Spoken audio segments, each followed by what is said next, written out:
தோழமைகள் அனைவருக்கும் என்னுடைய வணக்கத்தை தெரிவித்துக் கொள்கிறேன். நான் உங்கள் தோழி நாகசித்ரா. ஒரு சில நபர் இருப்பாங்க, என்ன பண்ணுவாங்க அப்படின்னு பாத்துட்டீங்கன்னா, அவங்களுடைய எனர்ஜி, அவங்களுடைய டைம், அவங்களுடைய எல்லா விஷயங்களையும் அதிக அளவில் அந்த நபருக்கு கொடுத்து அவங்கள ஸ்பெஷலா ட்ரீட் பண்ணணும் அப்படின்றதுக்காக எஃபர்ட் போடுவாங்க. ஆனா அந்த எஃபர்ட்லாம் வேஸ்டா தான் போய்கிட்டு இருக்கும். என்ன நடக்கும் அப்படின்னு பாத்தீங்கன்னா, அந்த பர்சன் நார்மல் பர்சனை விட ரொம்ப ரொம்ப சீப்பா தான் அவங்கள நடத்துவாங்க. ஸோ இந்த மாதிரி நேரங்கள்ல ரொம்பவே மனம் உடையக்கூடியவங்க நீங்களோ இல்ல உங்களை சார்ந்தவங்களோ இருக்காங்க அப்படின்னா இந்த ஒரு வீடியோ உங்களுக்கானது தான். மறக்காம அவங்களுக்கும் ஷேர் பண்ணுங்க.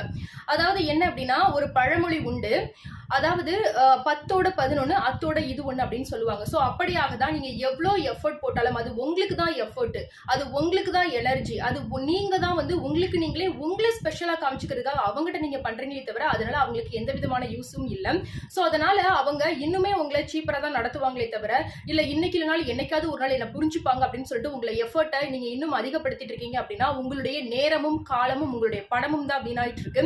அதனால அந்த மாதிரி நபர்களை விட்டு நீங்க விலகுறதா உங்களுடைய வாழ்க்கைக்கும் ரொம்பவே நல்ல ஒரு விஷயமா இருக்கும் அப்படின்றது நிறைய சைக்காலஜி ரிசர்ச்ல சொல்லப்பட்ட விஷயம். சோ இந்த ஒரு வீடியோ உங்களுக்கு பிடிச்சிருந்தது அப்படின்னா லைக் பண்ணுங்க. இந்த மாதிரி நிறைய பதிவுகளுக்கு மறக்காம சேனலை சப்ஸ்கிரைப் பண்ணுங்க. உங்க ஃப்ரெண்ட்ஸ் அண்ட் ஃபேமிலிஸ்க்கு